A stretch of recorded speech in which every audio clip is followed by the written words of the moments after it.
उसके बाद मैं बता दूं कि भाई कौन कौन इस फील्ड के अंदर आ सकते हैं। जैसे कि बहुत सारे लोगों के दिल में कंफ्यूजन होता है कि भाई डिग्री किस तरह की चाहिए होती है, हमें डिग्री अगर मेरे पास किस तरह की है कि भाई मैं डेटा एनालिटिक्स या डेटा साइंटिस्ट बन सकता हूं। तो हम बात करते हैं सैलरी की। मतलब बहुत सारे लोगों के दिमाग में ये भी है कि भाई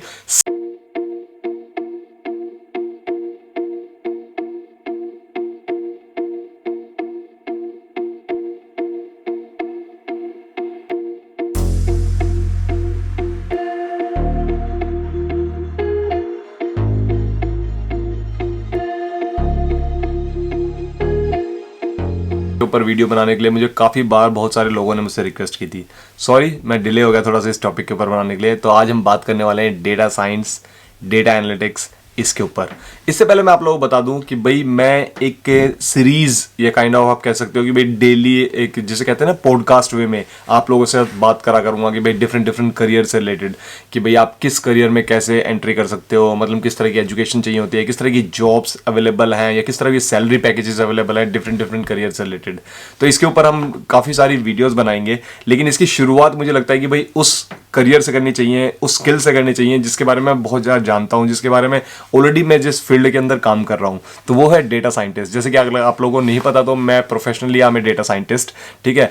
तो और मुझे लगा कि इसके ऊपर बात करनी चाहिए। मुझे लगता है कि आजकल काफ़ी सारे स्टूडेंट्स बहुत इंटरेस्टेड हैं डेटा साइंस, डेटा एनालिटिक्स इस करियर की तरफ आने के लिए। तो मैं अपनी तरफ से पूरी कोशिश करूंगा आप लोगों को पूरा बताने की कि भाई how to get into this field, what sort of skills are required to become a data scientist, कि किस तरह की डिग्री आपको चाहिए होती है कि भाई आप डेटा साइंस करियर में या डेटा एनालिटिक्स करियर में आ सकते हो, और किस तरह की सैलरी वगैरह होती है इस फील्ड के अंदर। इन सारी बातों के ऊपर हम बात करने वाले हैं।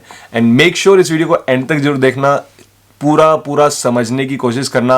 अगर कोई पार्ट आपको लगे कि थोड़ा सा बोरिंग हो रहा है, आपके ऊपर से जा रहा है, तो कोई नहीं, स्किप करके 30 सेकेंड 1 मिनट आगे जाके अगर देखोगे वीडियो फिर से आपके लिए इंटरेस्टिंग बन जाएगी। क्योंकि अगर आप इस करियर में आना चाहते हो, अगर आप इस फील्ड की तरफ जाना चाहते हो, तो डेफिनेटली ये वीडियो आपके लिए बहुत इंपॉर्टेंट है। तो उससे पहले मैं आप लोगों को बता दूं, मेरा नाम है राजीव, मैं रहता हूं यूके के अंदर। मैं स्टूडेंट्स के लिए काफ़ी सारी इन्फॉर्मेटिव वीडियोस बनाता हूं जहां मैं स्टूडेंट्स को एक क्लियर कट इन्फॉर्मेशन देने की कोशिश करता हूं, ठीक है। इस वीडियो का मेन मोटिव ये है, जैसे कि आप लोगों को पता होगा एक गांव वगैरह में इतने सारे बच्चे हैं जो बहुत इंटेलिजेंट हैं, बहुत नॉलेजेबल हैं, उनको पता भी नहीं है कि डेटा साइंस, डेटा एनालिटिक्स इस तरह की कोई फील्ड है। अगर आप इंटरेस्टेड नहीं हो लेकिन आपको लगता है कि कोई बच्चा मैथमेटिक्स में बहुत इंटरेस्टेड है और उसे बहुत अच्छी लगती है वो, तो मेक श्योर इस वीडियो को उस तक जरूर पहुंचाएं, क्या पता उसका कुछ फायदा हो जाए। क्योंकि इस फील्ड के अंदर अगर आपने अगले 4 साल 5 साल 10 साल जॉब कर ली तो डेफिनेटली एक आपका फ्यूचर है बहुत ब्राइट हो जाएगा, क्योंकि ये एवर ग्रोइंग फील्ड है अभी फिलहाल, ठीक है। तो चलो शुरुआत करते हैं। सबसे पहले तो मैं आप लोगों को बता दूं, भाई हार्वर्ड बिजनेस रिव्यू ने एक आर्टिकल छापा था जिसमें उन्होंने बोला था कि भाई 21st सेंचुरी की जो सबसे सक्सेस जॉब है वो है डेटा साइंस, ठीक है, डेटा एनालिटिक्स, ठीक है। मुझे भी लगता है कहीं हद तक ये होगी क्योंकि इसकी डिमांड बढ़ रही है, that could be the reason. क्योंकि उससे पहले क्या था, 10 साल पहले अगर हम बात करें तो सबसे सक्सेस जॉब में क्या आती थी, सॉफ्टवेयर डेवलपर्स आते थे या फिर आईटी से रिलेटेड जितनी जॉब्स होती थी इस तरह से थे। तो जिस तरह से मार्केट का ट्रेंड बदलता रहता है उसी तरह से हार्वर्ड बिजनेस रिव्यू की जो डिमांडिंग जॉब है या सक्सेस जॉब है उनकी डेफिनेशन बदलती रहती है, उनके लिए कैटेगरी में डिफरेंट डिफरेंट जॉब्स आती रहती हैं उस कैटेगरी में। तो सबसे पहले तो हम बात करते हैं भाई डेटा होता क्या है, ये समझना बहुत जरूरी है अगर आप इस फील्ड के अंदर जाने की सोच रहे हैं। तो ऐसे ही नहीं कि भाई मुंह उठाया और आप इस फील्ड के अंदर आ गए।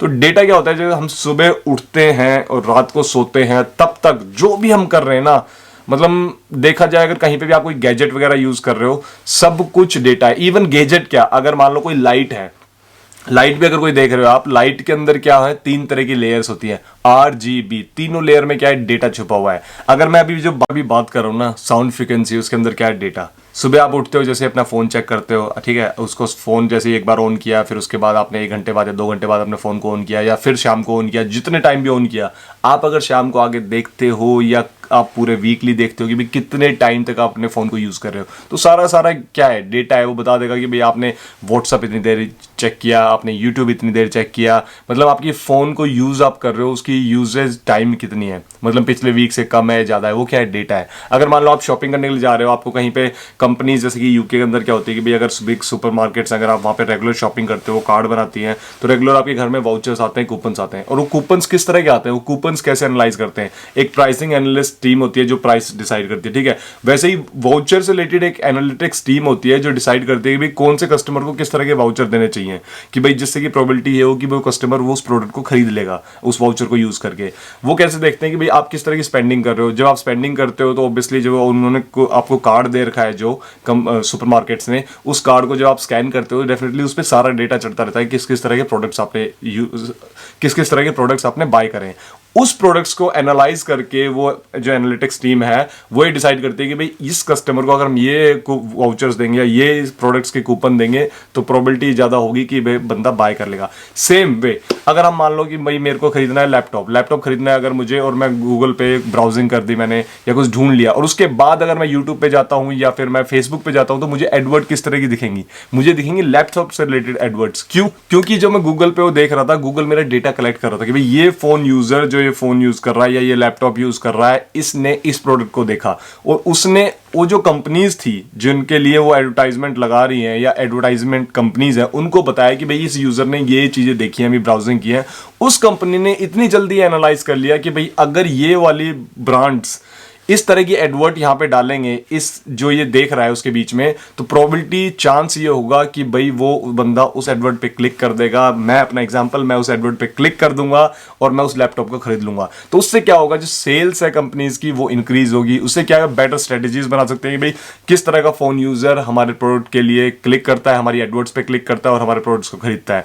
उस तरह से कंपनीज स्ट्रेटेजाइज कर सकती हैं कि भाई किस तरह की डिफरेंट जो यूट्यूब चैनल्स हैं जिस पे हम अपनी एड्स डालेंगे तो चांसेस ये ज्यादा होंगे कि भाई लोग हमारे प्रोडक्ट को खरीद लेंगे। वो सारा का सारा कैसे होता है, ये जो सुबह से उठ के शाम तक आप जो देख रहे हो ये सारा का सारा क्या है, ये सारा का सारा डेटा है। जिस डेटा को एनालाइज करने के लिए इनको एनालिटिक्स प्रोफेशनल्स चाहिए होते हैं, जिनको डेटा साइंटिस्ट चाहिए होते हैं, जिनको डेटा एनालिटिक्स के बंदे चाहिए होते हैं, जो इस पूरे डेटा को एनालाइज करके एक मीनिंगफुल इंफॉर्मेशन देते हैं। अगर ये कंपनीज इस डेटा को यूज ना करें तो ये डेटा क्या है, गार्बेज है, कूड़ा है, कोई भी यूज नहीं है।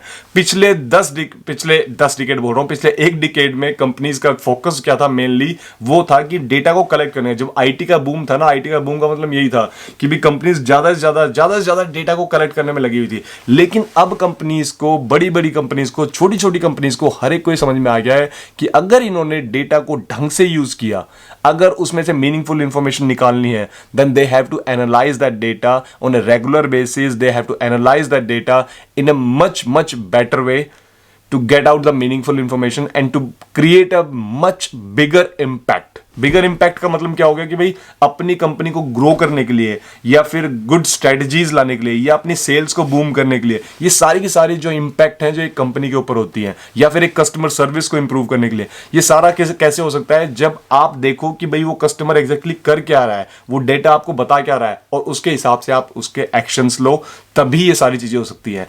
ये तो था भाई डेटा के बारे में। तो चलो हम बात करते हैं थोड़ी बहुत टेक्निकल कि भाई डेटा किस तरह का होता है। मतलब रो डेटा हो गया, रो डेटा हमारे पास है, तो रो डेटा के बाद क्या होता है कि भाई हमें उस डेटा को क्लीन करना पड़ता है। क्लीन क्यों करना पड़ता है? क्योंकि डेटा के अंदर डुप्लीकेशन हो सकता है, मतलब डिफरेंट नंबर्स रिपीट हो रहे होंगे, कुछ वेरिएबल्स मिसिंग हो सकते हैं, या फिर वेरिएबल्स डिफरेंट फॉर्मेट हो सकता है, बहुत सारी तरह की चीजें हो सकती हैं कि भाई उस डेटा में कोई कमियां हो सकती हैं। तो भाई क्लीन करने के बाद क्या होता है कि भाई क्लीन करने के बाद जो प्रोग्रामर के पास वो डेटा आ जाता है, या फिर प्रोग्रामर ही उस डेटा को क्लीन करना है, then you have to analyse that data कि भाई उसमें से क्या आपको चाहिए, मतलब किस तरह का ट्रेंड देखना चाहते हो, किस तरह की इंफॉर्मेशन देखना चाहते हो। तो आप डिफरेंट टूल्स वगैरह यूज करते हो, जैसे कि सैस करते हो, आर करते हो, पाइथन करते हो, ये सारे और बहुत सारे तरह के टूल्स हैं जो आप यूज करते हो।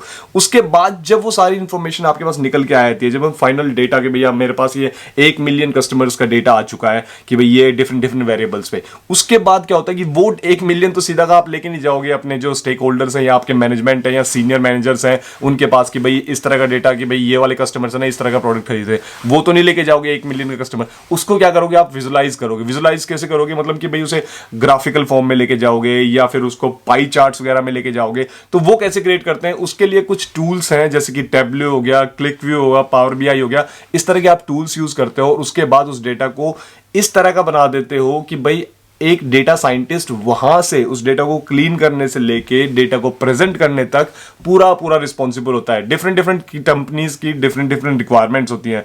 कई डेटा साइंटिस्ट का काम होता है जस्ट डेटा को एनालाइज करना और just to present to the stakeholders और present to the senior managers. कईयों काम होता है पूरा पूरा process to process, end to end process काम करते हैं। तो मतलब डिफरेंट डिफरेंट जॉब्स पे डिफरेंट डिफरेंट कंपनीज में डिफरेंट डिफरेंट डिमांड्स होती हैं डेटा साइंटिस्ट की और डेटा एनालिटिक्स प्रोफेशनल्स की। तो यही होता है इस फील्ड के अंदर काम, ठीक है। उसके बाद मैं बता दूं कि भाई कौन कौन इस फील्ड के अंदर आ सकते हैं। जैसे कि बहुत सारे लोगों के दिल में कंफ्यूजन होता है कि डिग्री किस तरह की चाहिए होती है, हमें डिग्री अगर मेरे पास किस तरह की है कि भाई मैं डेटा एनालिटिक्स या डेटा साइंटिस्ट बन सकता हूं। तो सबसे पहले तो मैं आप लोगों को बता दूं कि भाई अगर आपके पास मैथमेटिक्स है, आईटी से रिलेटेड डिग्री है, या फिर आपके स्टैट्स है, या फिर इकोनॉमिक्स है, तो वेल एंड गुड, आप इजीली इस फील्ड के अंदर आ सकते हो। मतलब आपको ज्यादा प्रॉब्लम नहीं होने वाली। डेफिनेटली आपको सीखना तो पड़ेगा ही पड़ेगा, लेकिन आपकी डिग्री आपको सपोर्ट करेगी। लेकिन ये नहीं है कि अगर आपके पास डिग्री ये नहीं है, अगर मान लो आपके पास बीकॉम है, तब नहीं आ सकते कि आप इसके अंदर नहीं आ सकते हो, तब भी आप, लेकिन उसके लिए आपको है ना जो हार्डवर्क है वो एक्स्ट्रा करना पड़ेगा। मतलब आपको सीखना पड़ेगा, आपको सर्टिफिकेशन वगैरह करनी पड़ेगी, और then you can compete with them as well, जो भाई दूसरी डिग्री करके बैठे हुए हैं। तो वही है कि अगर आपकी मैथमेटिकल नॉलेज अच्छी है, क्योंकि मैथमेटिक्स होने इंपॉर्टेंट इसलिए है क्योंकि भाई आपको इसमें काफ़ी तरह की चीज़ें यूज़ करनी पड़ती हैं, जैसे स्टैटिक्स मॉडलिंग हो गई, या लीनियर रिग्रेशन हो गया, या फिर लॉजिकल रिग्रेशन हो गया। ये सारी चीज़ें आपको अपनी एनालिसिस के अंदर यूज़ करनी पड़ेंगी जब आप डेटा साइंटिस्ट बनते हो। तो डेटा एनालिटिक्स, देखो डेटा साइंस फील्ड में या डेटा एनालिटिक्स फील्ड में आने का मतलब ये नहीं होता कि सिर्फ आपको डेटा साइंटिस्ट बनना है। डेटा साइंटिस्ट बनने के लिए भी पाथ्स होते हैं। डायरेक्ट डेटा साइंटिस्ट बनना इज नॉट दैट इजी, ठीक है, क्योंकि आपको बहुत ही अच्छा कोडर होना पड़ेगा, बहुत ही अच्छा प्रोग्रामर होना पड़ेगा, तभी शायद आप उस फील्ड में, या फिर आपने पीएचडी वगैरह कर रखी हो and then you are a good programmer as well, then you can easily become a data scientist directly. लेकिन वो ये है ना कि हम कहते हैं छोटी छोटी सीढ़ियां आपको चढ़नी पड़ेंगी। तो डेटा एनालिस्ट बन सकते हो, फिर डेटा एनालिटिक्स मैनेजर बन सकते हो, फिर डेटा साइंस की तरफ आ सकते हो। ये सारे जो पाथ्स है ना वो आप क्रॉस ओवर कर सकते हो, और उसके बाद डेफिनेटली आप डेटा साइंस फील्ड के अंदर इजीली आ सकते हो। और मैं ये बता दूं कि डिमांड की अगर आप बात करते हो कि भाई डेटा साइंस प्रोफेशनल्स या डेटा एनालिटिक्स प्रोफेशनल की कितनी डिमांड है, तो भाई ये बता देता हूं कि आजकल के टाइम में हर कंपनी कंपटीशन को बीट करके आगे निकलना चाहती है। हर कंपनी चाहती है कि बेटर से बेटर स्ट्रेटजीज वो अपनी कंपनी के लिए लेके आए, और वो कैसे कर सकते हैं, वो सिर्फ और सिर्फ with the help of data. अगर वो डेटा को ढंग से यूज कर लेंगे तो ही वो ये सारी चीजें पॉसिबल कर सकते हैं। और डेटा को ढंग से यूज करना, डेटा को ढंग से एनालाइज करने के लिए उनको हर कंपनी कंपीट करती है कि भाई मुझे बढ़िया से बढ़िया डेटा साइंटिस्ट, बढ़िया से बढ़िया डेटा एनालिटिक्स प्रोफेशनल हमारी कंपनी के लिए मिल जाए। तो इसलिए कंपटीशन है, ठीक है, लेकिन इसकी डिमांड भी बहुत ज्यादा है। अगर आप डिमांड के मामले में देखोगे तो बहुत ज्यादा डिमांड है, और डिमांड इसकी बढ़ी रही है डे बाय डे, ठीक है। तो इट्स अ गुड करियर। अगर आप सोचते हो इस करियर की तरफ आने के लिए, तो नेक्स्ट डिकेड तक के लिए मुझे लगता है अगले 5 से 10 साल के लिए तो बहुत अच्छा करियर है। उसके बाद तो डेफिनेटली कुछ नहीं पता होता फ्यूचर का, क्या पता फ्यूचर में आपको डेटा साइंटिस्ट की किसी भी जरूरत ना पड़े, एक रोबोट जो है, एक कोड जो है खुद से कोड लिखने लग जाए, रोबोटिक्स। तो वो एक आगे की फ्यूचर थिंकिंग है। उसके बाद हम बात करते हैं सैलरी की। मतलब बहुत सारे लोगों के दिमाग में ये भी है कि भाई सैलरी किस तरह की होती है। भाई अगर डेटा साइंटिस्ट बन तो गए, डेटा एनालिटिक्स में बन तो गए, कि सैलरी किस तरह की होती है। सैलरी का अगर मैं बताऊं आप लोगों को, देखो एक ग्लासडोर वेबसाइट है, अगर आप वहां पे जाके देखोगे सैलरी, तो डिफरेंट डिफरेंट लोकेशंस की, मतलब आप यूएस की देख सकते हो, यूके की देख सकते हो, इंडिया की देख सकते हो कि भाई किस तरह की सैलरी होती है डेटा साइंटिस्ट की या डेटा एनालिटिक्स प्रोफेशनल्स की। तो देखो अगर मैं इंडिया की बात करूं तो जो बेसिक मैंने ग्लासडोर वेबसाइट पे चेक किया है, कोई वो नहीं है कि भाई मैंने अपने मन से ये बातें बनाई है, वहां पे जाके आप भी चेक कर सकते हो। तो इंडिया की जो एवरेज सैलरी, ये कहते हैं कि स्टार्टिंग एवरेज सैलरी होती है 8 से 10 लाख रुपए, ठीक है। तो ये इन्होंने बोला है कि भाई डेटा साइंटिस्ट प्रोफेशनल्स जो होते हैं उनकी होती है, या डेटा एनालिटिक्स के अंदर जो स्टार्टिंग करते हैं उनकी 4 से 8 लाख इस तरह की होती है, या ज्यादा भी हो सकती है, कम भी हो सकती है। मैं ये नहीं कह रहा कि फिक्स है ये। उसके बाद हम भाई यूएस की बात करें तो यूएस में होती है अराउंड $100,000 से आप कह सकते हो कि भाई एवरेज सैलरी कहते हैं डेटा साइंटिस्ट फील्ड के अंदर, ठीक है। ऐसे ही अगर यूके की बात करें तो 45K से लेके 70, 75, 90, वो तो ऊपर का तो कुछ पता ही नहीं आप कितनी भी हो सकती है, लेकिन वो तो एक्सपीरियंस के ऊपर भी डिपेंड होता है कि भाई आप किस कंपनी में हो। कंपनी टू कंपनी में भी डिपेंड होता है, कई कंपनियों में सैलरी बहुत अच्छी पे करते हैं, कई कंपनियां कम पे करते हैं, तो ये डिपेंड होता है। तो लेकिन बहुत सही सैलरी होती है, मैं सैलरी के मामले में अगर कहूँ तो इस फील्ड के अंदर। और डिमांड के बारे में जो मैंने बोला कि भाई डिमांड अभी अगले 5-10 साल तो कहीं नहीं गया, ये बहुत बढ़िया तरह ऐसी डिमांड रहनी है। तो अगर आप इस फील्ड में आना चाहते हो तो डेफिनेटली आप इस फील्ड के अंदर आ सकते हो। डिमांड डेफिनेटली अगले 5 से 10 साल तो कहीं नहीं गई, खूब डिमांड है। और अगर आप लोग सीखना चाहते हो कि भाई किसी भी स्किल को, मतलब डेटा एनालिटिक्स से रिलेटेड, डेटा साइंस से रिलेटेड नहीं, तो मैंने एक डिस्क्रिप्शन में एक नीचे लिंक छोड़ा है। 2 महीने तक आप फ्री कोई भी स्किल सीख सकते हो, वो आप चेक आउट कर लेना, और टोटली फ्री है वो 2 महीने तक। वो उसके बाद मेक श्योर कैंसिल कर देना तीसरे महीने, नहीं तो वो पैसे निकाल लेंगे। तो make sure do remember that, ठीक है। उसके अलावा भाई, if you want to learn data analytics, if you want to learn data science related CPD certified Python courses with us, तो नीचे डिस्क्रिप्शन में एक डेटा साइंस बंडल है जो लिंक है, मेक श्योर उसको आप ले सकते हो, उसको देख सकते हो। अगर आप इंटरेस्टेड हो डेटा एनालिटिक्स या डेटा साइंस फील्ड में आने के लिए, तो डेफिनेटली वो आपको बहुत हेल्प करेगा। तो यही था भाई इस वीडियो में, थोड़ी बहुत आप लोगों के लिए इन्फॉर्मेशन, थोड़ा बहुत भाई आप लोगों को फ्री एक लिंक बता दिया मैंने जो आप चेकआउट कर सकते हो, और एक हमारा लिंक बता दिया जो भाई आप डेफिनेटली चेकआउट कर सकते हो डेटा साइंस से रिलेटेड, या क्योंकि हमारे कोर्सेज जो हैं यूके CPD सर्टिफाइड हैं। तो यही था इस वीडियो में। आई होप आप लोगों को ये वीडियो अच्छी लगी होगी। अगर आपके दिल में कोई भी क्वेश्चन है तो नीचे कमेंट सेक्शन में पूछना मत भूलिएगा। Definitely I will try my best to answer each and every question related to data science. अगली वीडियो आएगी एक नए करियर के ऊपर, हम बात करेंगे। और तब तक के लिए